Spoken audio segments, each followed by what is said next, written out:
If Blender keeps crashing on you, this quick guide will help you prevent it fast and keep your project safe.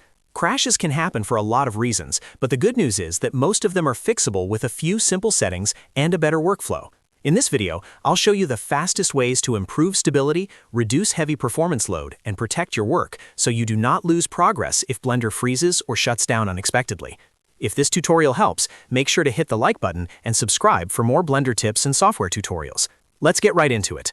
First, the most important habit is to save your work often. Do not wait until the end of the session. Use Ctrl+S regularly while you work, especially after big changes. This one habit can save you from losing hours of progress if Blender crashes. Next, turn on Autosave. Go to Edit, then Preferences, then Save and Load. Inside those settings, make sure Autosave is enabled. This creates backup recovery files in the background, which is extremely helpful if Blender closes unexpectedly. You can also adjust how often it saves, so choose a shorter interval if you are working on something important. After that, lower your viewport load. One of the biggest reasons Blender becomes unstable is when the scene is too heavy for the preview window. Reduce viewport samples where possible, lower subdivisions, and avoid pushing the preview too high unless you really need it. If you're using modifiers like Subdivision Surface, try lowering the viewport level while you are modeling, then raise it later when you are ready to render. That alone can make Blender feel much smoother.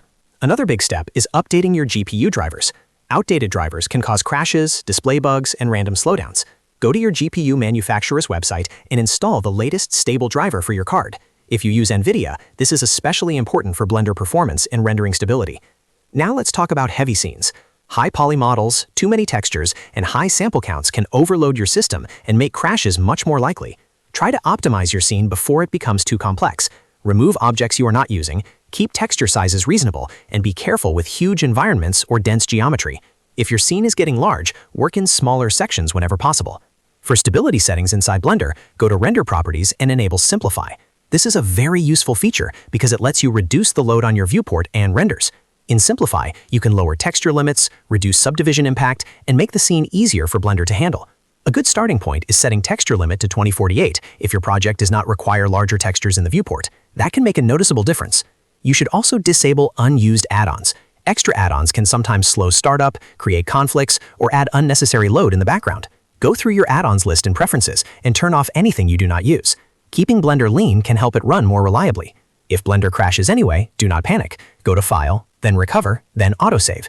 This is where Blender stores saved recovery versions of your work. It is one of the best safety nets Blender gives you, and it can save a project that was not manually saved before a crash. Now let's move into performance settings, because these can make a huge difference. Open Edit, then Preferences, then System. If you have an RTX GPU, set the render device to Optics. If you are on an older NVIDIA card, use CUDA instead. Then enable GPU and disable CPU if your GPU is the primary render device you want to use. This helps Blender use your graphics card more efficiently. Also look at the backend setting and set it to Vulkan if that option is available in your version in System Setup. Vulkan can improve performance and stability on supported hardware.